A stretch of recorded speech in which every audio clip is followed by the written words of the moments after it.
Hey everyone, my name is Melissa Gentry. I'm 22 years old. I am currently a fifth year. I'm going to do the extra semester and I'll graduate in December. Woo! And I am a communications major here at UGA.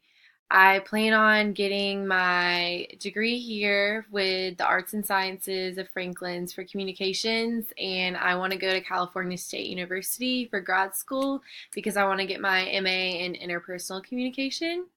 With that being said, since I want to graduate in December, I'm taking a full track of summer classes this summer, and I'm doing that while I'm working full time. I usually work around 30 to 40 hours a week as a server. With that being said, I chose my avatar of me being out at the lake today. And my first main point for choosing that avatar is because I rarely get time to myself, and any time that I do get to spend with myself, I like doing outdoor activities.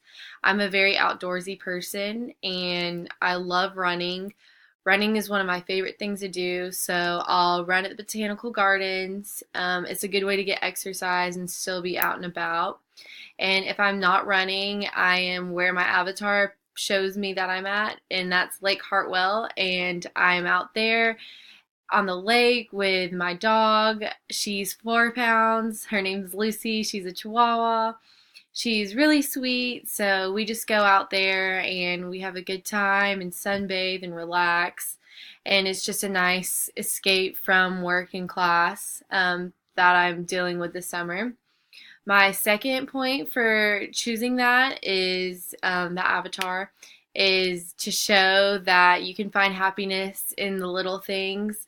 You might not be able to afford to go to a different country for the summer, and I mean, if you can, great for you, but I can't because I have to save money for grad school and pay my bills and stuff.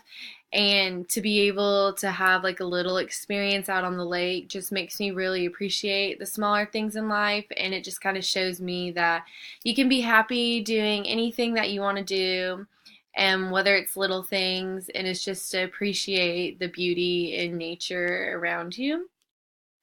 And those are my two main points for my avatar.